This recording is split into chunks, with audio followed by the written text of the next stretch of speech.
From KUOW in Seattle, welcome to Soundside. I'm Libby Dankman. What do you think of when I say the word masculinity? Maybe you think about security, strength, or even heroism. Maybe you cringe a little bit and feel uncertain what it even means in 2025. Because it's kind of a weird time to be a man these days. Which I'll be the first to say, it feels strange to put out there like, oh no, the men are in trouble. But recent data supports that men today are not flourishing. Men are going to and graduating from four-year colleges at lower rates than women. Men aged 25 to 54 are participating in the workforce at lower rates than ever before. And data from 2023 suggests young men are spending significantly more time alone than they did in 2019. At the same time, we've also seen the rise of influencers like Andrew Tate, who tout that they belong to the manosphere, an online space built on misogynistic language and stereotypes. There's a lot of unease about how boys are internalizing ideas of manhood. There was even a recent episode of The Pit in which a doctor spoke to a patient about her son, who had made a list of girls he wanted to eliminate.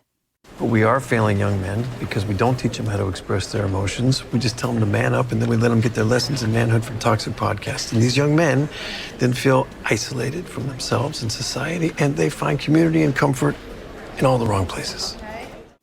So clearly there are a lot of competing ideas and worries about how to raise young men today. And it's such a big topic that we're devoting the full hour on Soundside to it today. We got to call out to listeners for questions and comments, and we're going to be sharing some of those throughout the hour. And to help me with this big conversation, I'm joined by a panel of experts. Don Cameron is the executive director of the Seattle Cares Mentoring Movement, a mentoring organization working with Black youth in the region. Hi, Don. Welcome. Hello. Jared Kapp is Native Student Program Specialist for North Thurston Public Schools, and he's here to offer his perspective. Thank you very much for being back on the show, Jared. It's good to have you. It's always a pleasure. And finally, we have independent journalist Karen Landman. Karen formerly is a health reporter from Vox, and she also is a trained physician. Dr. Landman, thank you very much for being here. Thank you so much for having me. And Karen, I do want to start with you. So situate us with some data here. We've been hearing about boys falling behind girls in school and then later in the workplace. Walk us through some of the trends. Why is this kind of thing causing alarm when it comes to boys and men? Yeah, Libby, I think you touched on some of the data points a moment ago that men have been struggling in the workplace, in school, and socially for some time now. And they're struggling more than they used to. In recent years, unemployment among adult men has been twice as high as it was back when baby boomers were in their prime working years. But it's not just that they're struggling more now than they were a few decades ago. They're also struggling quite a bit in comparison with women. And some of that feels newer. So, for example, men now are less likely to have to say they have a lot of good friends than women are, and less likely to confide in their friends and use those friends to help them when they need help. They're less likely than women to have a bachelor's degree. That's a reversal of a trend from several decades ago. Drug overdose rates are 2 to 3 times higher in men than they are in women, and suicide rates are 4 times higher than they are in women. So I think put all together, if we connect these dots, men are struggling in a lot of different domains, and the struggle, although not entirely new, is getting worse. And in some ways, they are struggling in ways that women really are not. That was a question I had when we were first discussing doing this topic, Karen, because you can go back in history and look, a Washington Post column did this recently, actually, that there has been this conversation about a crisis in masculinity since at least 1835. I mean, Washington Irving was wringing his hands about wealthy Americans sending our youth abroad to grow luxurious and effeminate in Europe. These sorts of things sort of come up like cyclically in the media. Obviously, anxiety and worry is very real right now, and social media is a new thing. How much do you think that this is a real new moment that we're in, and how much is potentially the media loving a trend? Yeah. So for a story I did last year on masculinity, I spoke with Chris Pepper, who's an award-winning teacher and author in the Bay Area, and his focus is really on the health of boys and men. And he explained to me that boys and men have struggled socially for a long time. That is not new. There are different expectations on boys and men than there are on women. They get different types of education on how to be in the world. And all of that really makes it hard for them in certain domains where it's less difficult for women. That doesn't mean that they don't have a higher concentration of power, but it does mean that there are still some differences for men. However, social media really has accelerated the rate at which they are exposed to some really kind of bad ideas to kind of fill the vacuum that already has existed for them on how to exist, how to think, how to treat other people. And when we talk about the Tate brothers, for example, and how Andrew Tate, this sort of brand of really bad masculinity, unhelpful masculinity that doesn't really allow boys to feel emotions and be caregivers. That kind of masculinity has been allowed to flourish in a space where there weren't really a lot of other great examples because of social media. And COVID really accelerated the rate at which kids got their input from the internet and interacted with each other over the internet without a safe adult helping them understand, what the boundaries are of good communication, and also without really being able to witness how adults communicate. Dawn and Jared, you are both in the position of providing mentorship and educating boys who are going to become men. When you hear these statistics, do these concerns resonate with you in your day-to-day work? Are you hearing that it is harder to become a man these days from the kids and teenagers that you are interacting with? And Dawn, let's start with you. Yes, I agree. I believe that both men and boys today are navigating a complex landscape shaped by social media and also a shifting culture with expectations, but more than anything else, a weakening community ties. We see in our communities kind of erode each and every year, and we're just trying to find ways to mend that. But we've seen both in real life and in the media that there are deeper crises that boys are facing today. But we do feel that mentorship can offer a trusted relationship with adults who model healthy masculinity. Jared, what do you think from your perspective as an educator? You see a broad spectrum of the impacts of the changing scenery and expectations of gender roles and how different students from different backgrounds and different demographics are responding or are being impacted by larger societal or social media expectations of what it means to be a boy or what does it mean to be a man.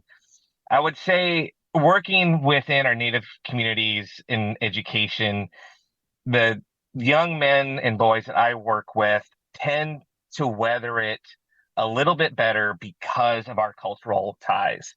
The fact that we have strong family connections, we have a broader sense of what extended family is, the ability and sort of the call of the olders and the elders in the community to step up and really be present for all of our children really kind of helps weather the storm. But that doesn't mean we can be there for everyone. And I think what is really impacting boys these days is this societal double standard that there is this idea of masculinity as being a protector and a provider, but you also need a high level of emotional intelligence. Yet when boys express that vulnerability, it receives a pretty negative reaction from people, or the consequences of social media are so high and there's not enough male role models or strong women in the community to lift them up and guide them through that process to help them have the trust to continue to be a part of productive, positive community. Jared, in recent years, in the last maybe 10, 15 years, there has been this rise in conversations about mental health, about vulnerability, and some of that has been driven by social media, it feels like. But what I hear you saying is that boys and men have somewhat been left behind by that conversation and that growing acceptance of, say, needing help when it comes to mental health or loneliness. because the penalties for getting it wrong are so high. The penalties for appearing weak can be so high for boys and men. Am I interpreting that correctly? Yeah, and I think this kind of goes into your broader historical note that you made that this is something of a perennial issue of humanity where you have this sort of masculinity trap where we kind of want everything, but men are kind of left to figure it out on their own. And I think with social media, you start to see hyper fragmentation. Whereas in the past, you have stronger community organization, men's groups, boys groups, those sort of special third places where boys and men can express vulnerability in ways that is uplifting, kind of releases that pressure and allows them to kind of develop that resilience necessary to continue to be a well-balanced member of society. I want to read a text from one of our Soundside listeners on the topic. Mason texted in to say, our pervasive broken masculinity is obsessed with winning, dominance, control, conflict, aggression, rugged individualism, empathy, compassion, expressing vulnerability, and seeking help gets you labeled as weak.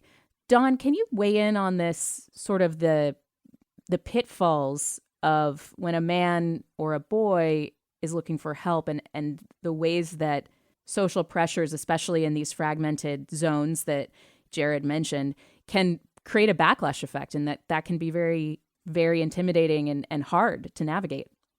Well, what we do with our youth is we have what we call community wellness circles. We run them for young boys in both during school and after school programs. And we create a safe space for them to be able to talk about things that they're challenged with. And our mentors are the models. I mean, we share what we're struggling with, and then we allow the young men to do the same. So we have our core covenants in terms of how we conduct our circles, so everyone knows that it is a safe space. And so if whatever shared there stays there, but also if young people, we see that they're struggling even more, our mentors will reach out to them outside of our groups and maybe take them out for coffee and find out if there's something deeper that's going on in their lives so we can address those issues. Don, oftentimes values that help build friendship, like empathy, they're coded as weakness in our society, but they are so important in maintaining those social circles and in reaching out when you need help. I mean, how do you make that safe space feel like a place where boys and men can really seek help or support each other without that stigma that can be applied through social media or through social pressures? So when we design our community wellness circles, we have something called covenants, community covenants. So what those covenants are, those are our guiding principles that we have. And we remind everyone, every time we open our circles, we'll have one of our scholars read it. And I'll tell you what those are. It's committed listening, one speaker at a time. We want who are speaking to get their undivided attention. We always show respect. We always show kindness. There's no bullying taking place, no matter what happens. And we show compassion and, more than anything else, confidentiality. So those are our guiding principles in our circles. So we make sure that everyone knows that it is a safe space to share and talk about vulnerable things. That's Don Cameron with the Seattle Cares Mentoring Movement. You're also hearing from journalist Karen Landman and educator Jared Kapp today on Soundside. I'm Libby Denkman. Today we're diving into the masculinity crisis conversation. How and why are men apparently struggling as a cohort, and what does healthy masculinity look like in 2025? As always, if you'd like to weigh in, listeners, email us at soundside@kuow.org or leave us a voicemail at 206-221-3213. Back in a moment on KUOW.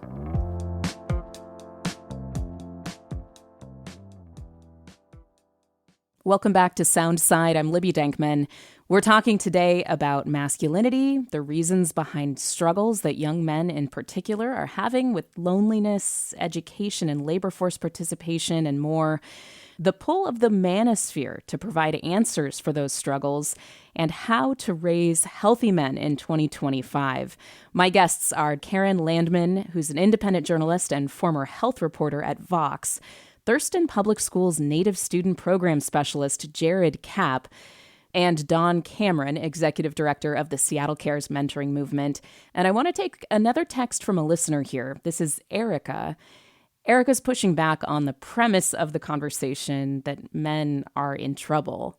Erica says, leave it to men to always find a way to center themselves, whether it's through the manosphere or some other means, all while avoiding accountability and failing to develop an individual personality. There's a reason it's called toxic masculinity. Okay, so Erica's sort of eye-rolling this whole idea that there's, a crisis that maybe needs extra attention among men and boys right now. And I wonder how many of our listeners might be feeling this same way as they're hearing the conversation. Karen, I understand that you don't even like to use the phrase toxic masculinity anymore. Can you explore that and maybe react to what we just heard from Erica? Yeah, this is tough. I get it. I mean, I have made kind of similar statements and jokes in the past because, when you look at who holds the power in the world out there, as a woman in particular, it is pretty easy to feel like the greatest concentration of power is among men, and women really suffer when they try to get some of that power. In terms of Fortune 500 CEOs, in terms of political leadership, things like that. Yeah. Mm-hmm. Yeah. And a lot of these sort of spaces that really control how we all live and work and survive in this world, the way that looks is often controlled by men. That's a consequence of class and power dynamics in the world, not a symptom of everything going great for men.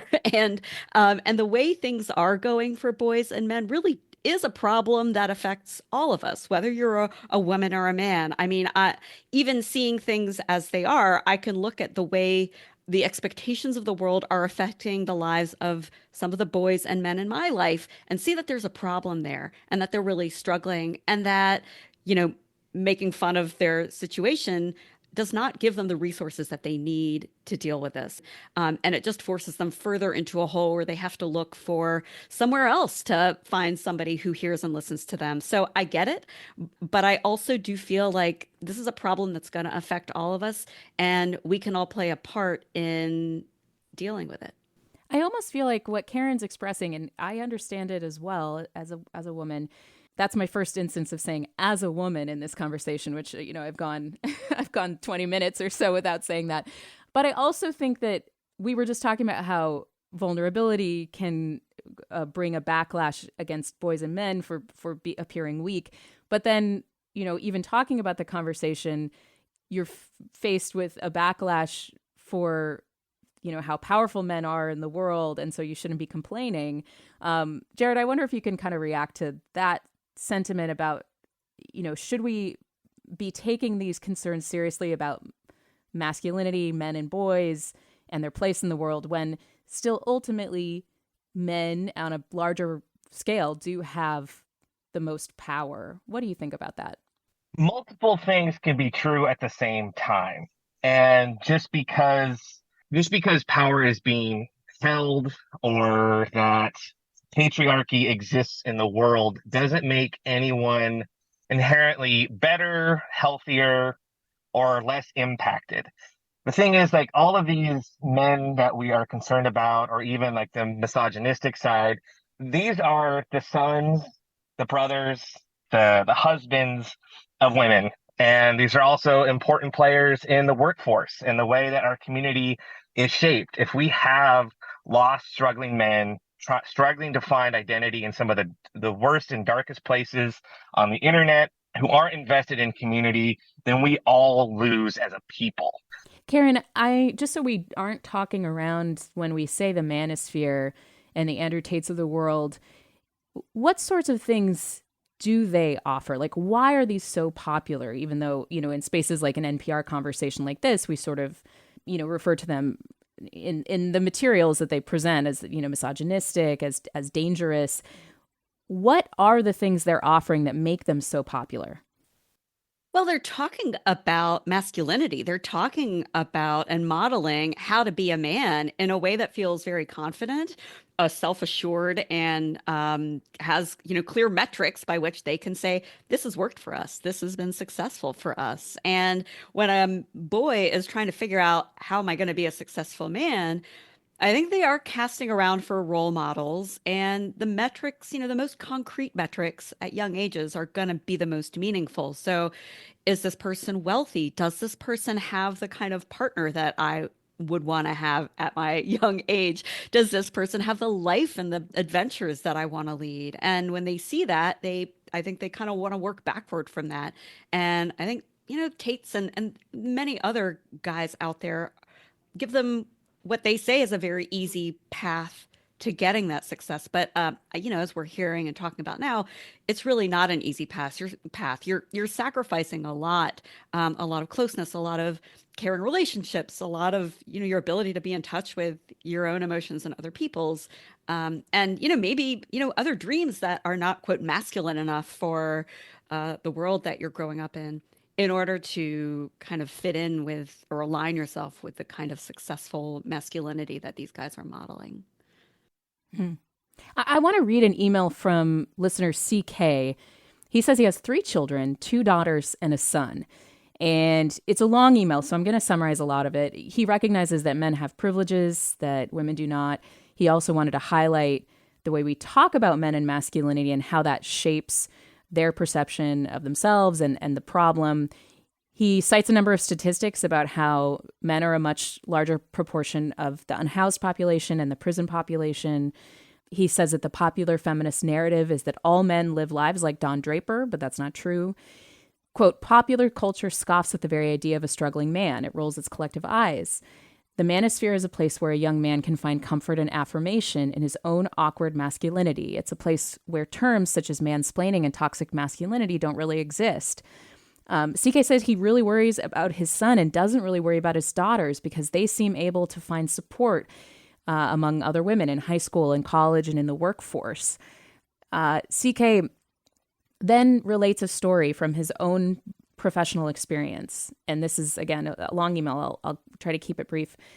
Women in leadership positions, CK says, outnumber men in leadership positions in my organization. And yet the organization hosts an annual women's only leadership training. And that is not accessible to men. In this organization, a few months ago, I was in a meeting with a woman in leadership. While glancing around the room, I noted that there was a poster on top of her bookcase that said, quote, do it with the confidence of a mediocre white man. CK says, I was stunned, but here's what bothered me even more than the poster. I felt more nervous about complaining about the sexist postcard than she did about displaying it. So there's a lot going on here from CK's perspective as a parent, CK's perspective as an employee dealing with, messaging that he feels is sexist in his workplace. I think what he's trying to get at, though, is that there is an effort to make women feel more comfortable. There are, a lot of concerted efforts at evening out the playing field for women historically, and in other ways that men have been at the same time dismissed and sort of said, you already have it so good, so you don't need help. Their problems have been belittled. This mediocre white man poster really hit home for him. This is, again, it's a big thing to kind of react to. Jared, I'm going to go to you first. Do you agree that we have these mixed messages that maybe ultimately hurt men, either in their ability to make connections or their needs, their real needs to get a little bit of help in school or in the workplace? Absolutely. It's kind of unquestionable, but I think what this story is highlighting for me is this sort of Western preoccupation with a scarcity mindset, that if someone else is doing better, then someone else has to do worse, that we can't approach an issue of shared abundance and that we can all do better together. And when you're starting to look at the way that the cards may be stacked against boys, you do kind of see the changes in society can work faster than boys and men, and the economy and schooling that serves them can adapt. And so while the system has sort of changed to a way that makes it easier and more equitable for girls and women to thrive, that hasn't played out with the same level of equity for boys and men. You see, so often cuts in education could be after school programs, sports, arts, music. You're also seeing the big shift culturally over the last, several decades towards like this obsession with college and sort of funneling students into the student debt industrial complex at the cost of meaningful careers and trades that really resonate with the students that we're trying to serve. And so because boys and men have been one way or the other, whether intentionally or implicitly, sort of left out of that decision-making process, or felt pressure one way or the other from society as to what truth they can actually speak, the systems and structures no longer support them in a way that's healthy and positive that leads to any sort of long-term beneficial gain for them, both academically and in the workforce, but also relationally. You also see these sorts of disparities when you're looking at data from dating apps and sort of what people are looking for and who's swiping on what characteristics. And I think what it really comes down to is, how can we just show up more? If we're worried about our boys and young men struggling, how are we reaching out to each other to find those communities, to introduce them to those positive role models? And how do we also start to have conversations with girls and women that vulnerability is also sometimes an important strength? Jared brought up so many important topics here. I just want to take a couple of them separately. One is sort of deindustrialization and the ways that our economy has changed to be focused on more of a service economy, what I think the manosphere would call computer jobs, and the ways that men who maybe don't get a college degree, for example, used to be able to expect a decent middle-class lifestyle and a pension. Karen, do you think that's something that we gloss over? Should we be taking more seriously the way that these larger political and economic forces have maybe more specifically changed things for men, and therefore they needed more help, whereas we had much more of a focus, I think, over the last 30, 40 years of, the ways that women needed help, either in pay equity, in STEM, things like that. What do you think about that?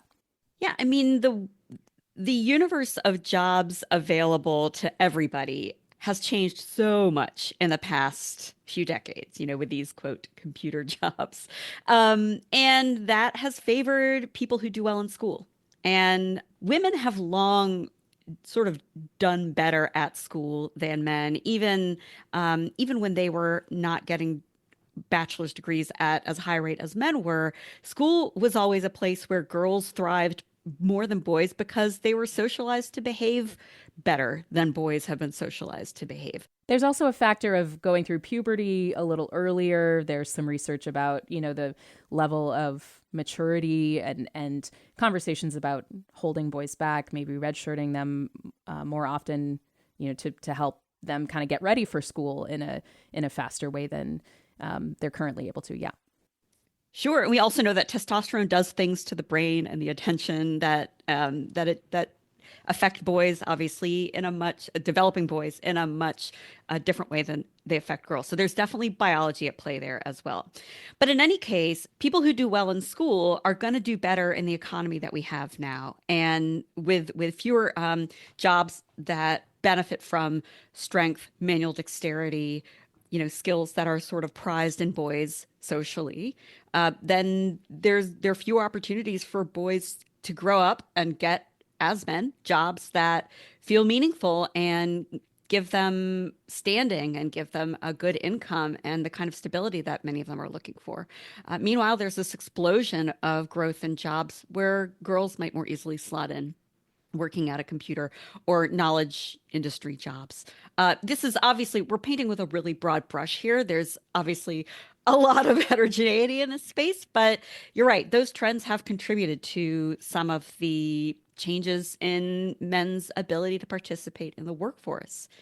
I also, I think there's so much that Jared said. I was just nodding so hard over here at the idea that gender is kind of a zero-sum game, that this idea that, women can only excel if men are kept down. And my heart kind of breaks for that situation of the email writer, CK, who's in this workplace where he's trying to be a good guy and really not sure what to do with this message that is really not sensitive to his existence. So I think that's a really hard situation to be in, and I don't think that we're doing anybody favors when we paint entire chunks of society like that with a broad brush and expect them to have a sense of humor about being mocked sort of in that very broad way. So I don't blame him for being upset about that. I also get where the joke is coming from, but if we want to help each other get out of this together,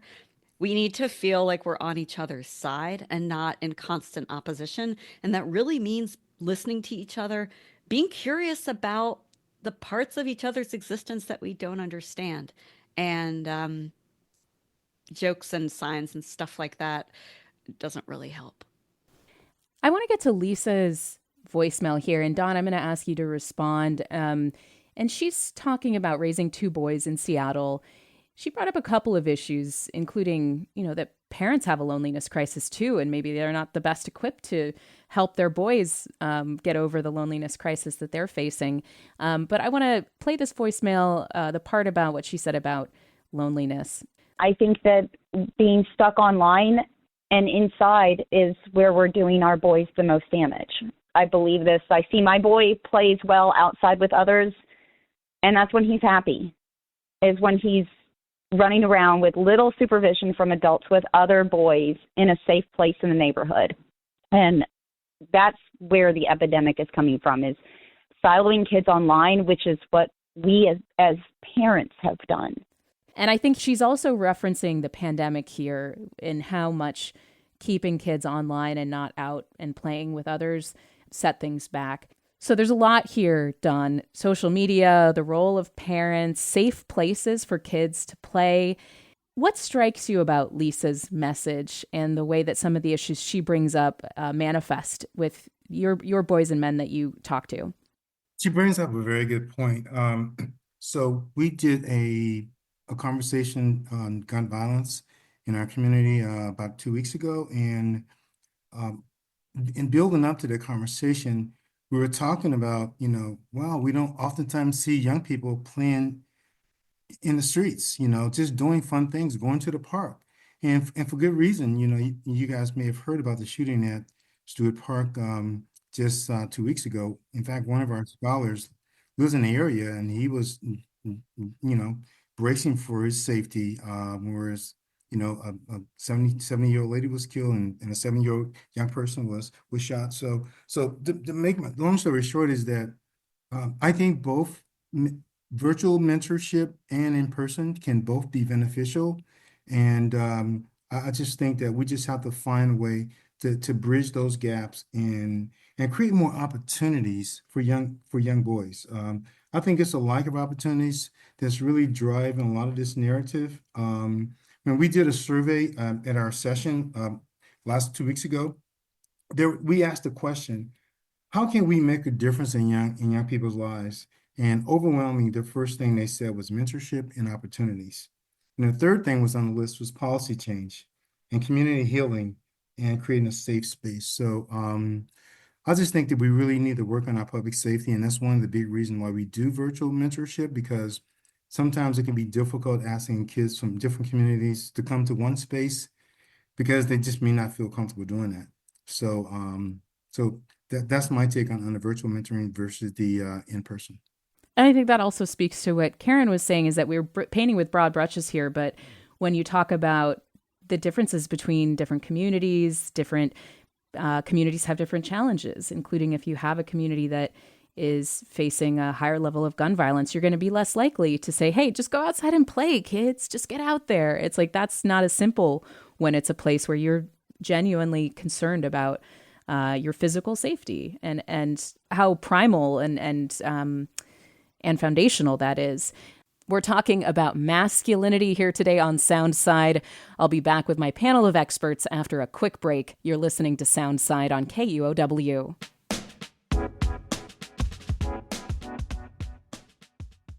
This is Soundside. I'm Libby Dankman. Today's panel conversation is focused on men.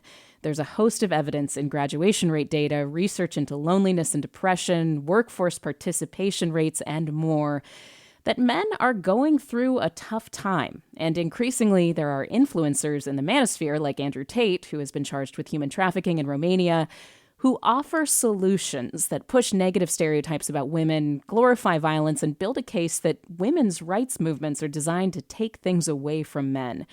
So we're talking about how to raise healthy men in 2025 today with Thurston Public Schools Native Student Program Specialist Jared Kapp, Karen Landman, an independent journalist, and Dawn Cameron, executive director at the Seattle Cares Mentoring Movement.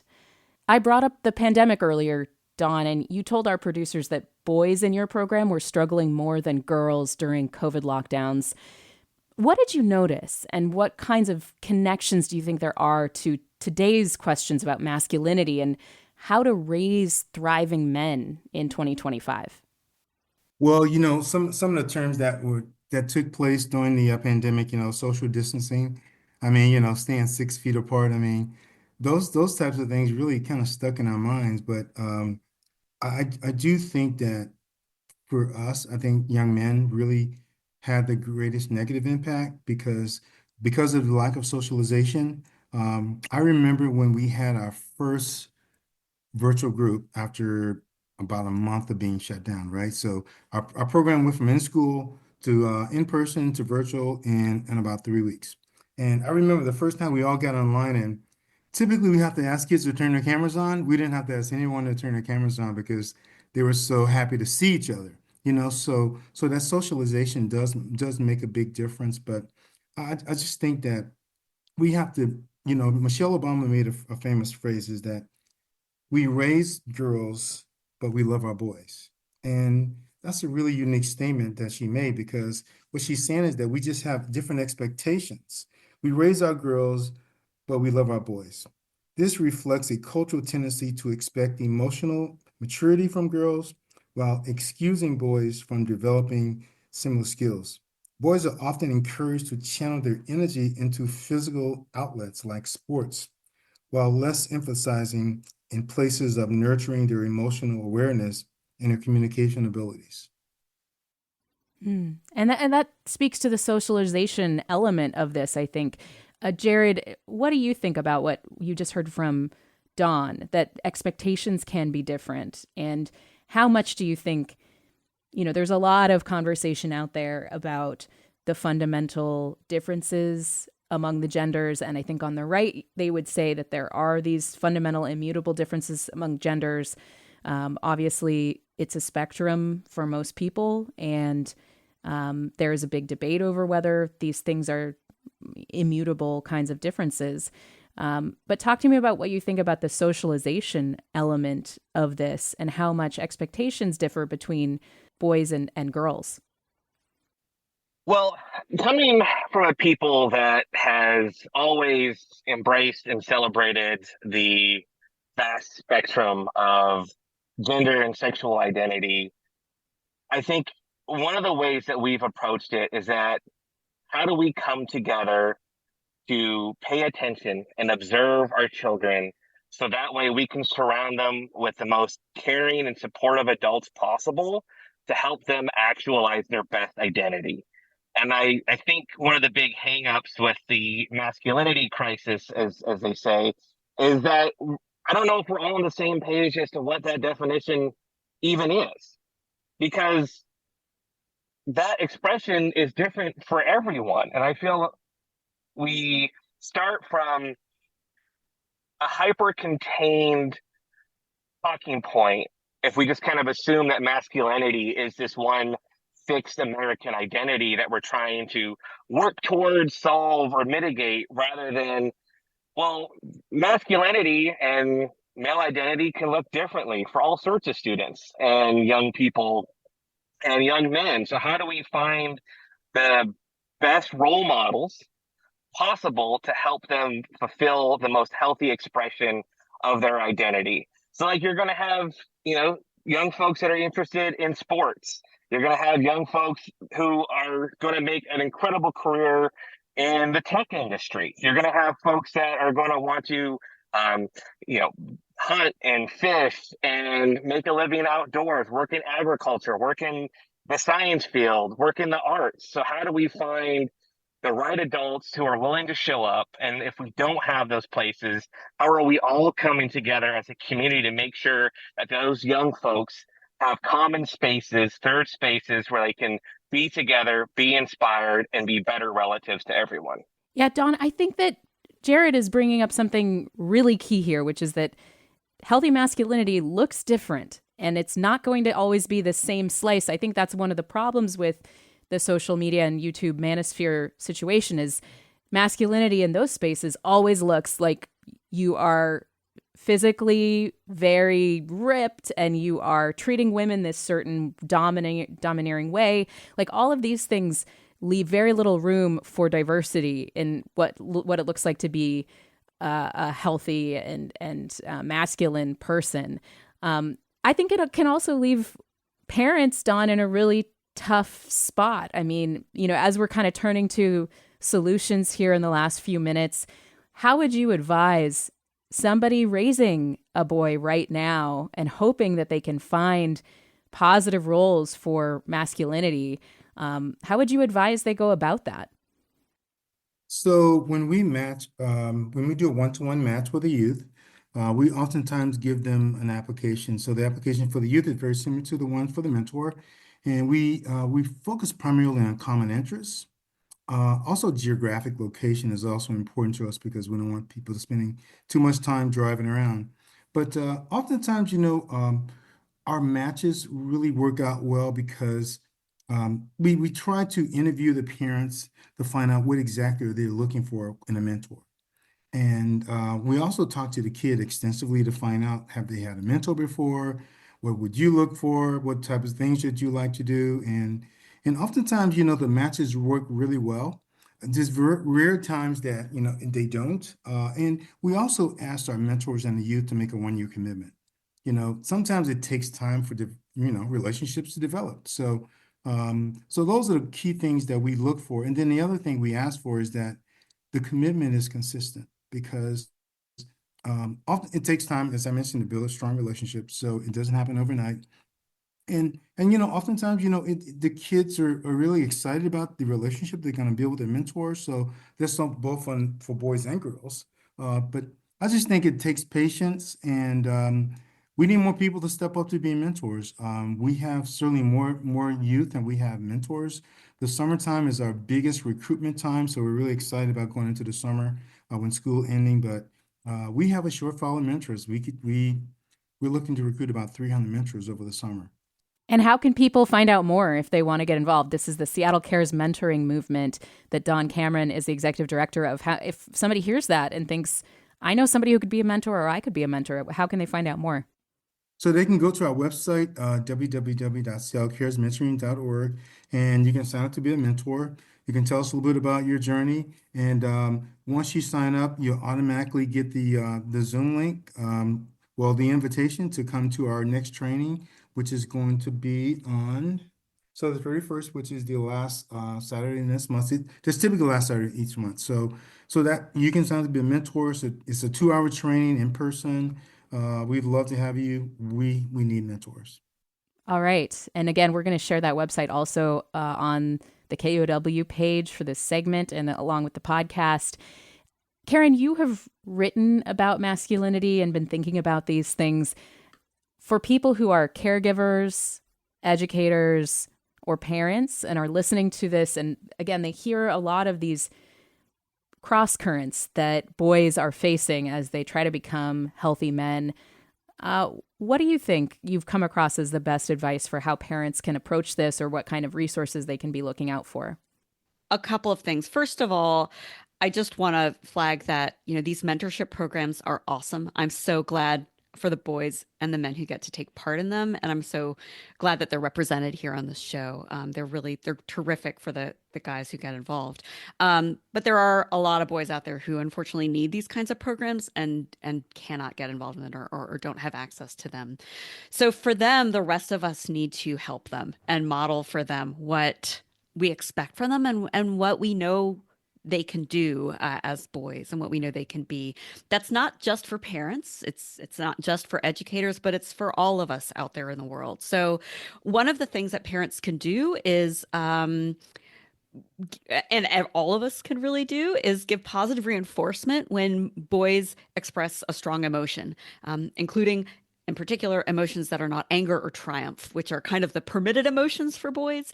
Sometimes sadness also, but if somebody dies, it really has to be a big deal. When a boy expresses a strong emotion, whether it's happiness or sadness or anything in between, we have a range of emotions.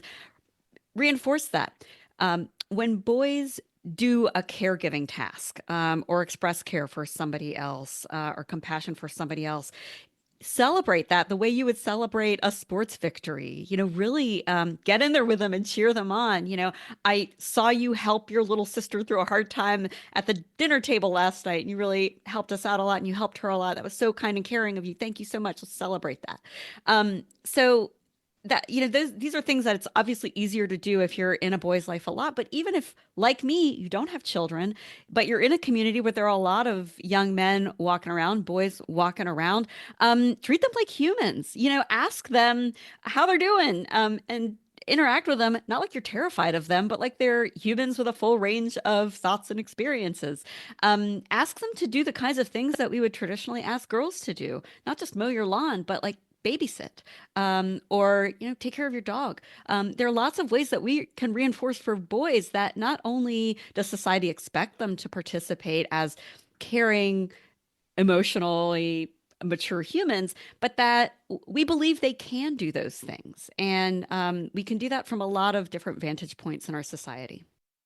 Jared, same question to you. Advice for parents or caregivers when it comes to raising fully realized, healthy adults, men.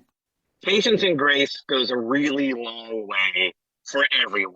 I think the parents need to just take care of themselves and realize that sometimes you just can't fix everything all at once, and give the benefit of the doubt to your children that they are more resilient than sometimes we worry about. I would say one of the things that's really important is monitor that screen time and make sure that the content that they're receiving is healthy, constructive, and positive. And that if they are engaging in virtual or online communities, that they are filled with good people with good goals that are helping to contribute to better people in the future. Not all virtual spaces are toxic and dangerous, as some of the stories and programs we've heard about today have already highlighted. Make sure to get your kids, get your boys outside and find them activities that are important to them, get them meeting new people. Humans are social beings, and if we are not social, we all struggle. So the more, even if it's just like taking folks out to the store with you, walking around the mall, going to a park, and not everything's going to get solved all at once, but little steps over time make a big difference. You've been listening to reporter Karen Landman, formerly of Vox, now an independent journalist, Don Cameron, executive director of Seattle Cares Mentoring Movement, an organization working with Black youth in our region, and Jared Kapp, Native Student Program Specialist for North Thurston Public Schools and Washington's 2022 Teacher of the Year, which is how we first connected with Jared. Thank you, everybody, for being here. And just really quickly, Don, before we go, I want to leave it with you. I understand that your group mentorship meetings end with a particular chant. Could you say it for us? Absolutely. So it's called our Rising Chant. It goes like this. We are brave. We are brilliant. We are strong and resilient. We are those the world who wait. We are destined to be great. We end with every session. It's the last thing they hear. And we make sure they say it loud enough so everyone in the school can hear them. Thank you, Dawn, and thank you all of my guests today. And since there is so much more to say that we couldn't cover here, tell us what we missed. Email me at soundside@kuow.org to weigh in. That's soundside@kuow.org, or you can leave us a voicemail at 206-221-3213, 206-221-3213.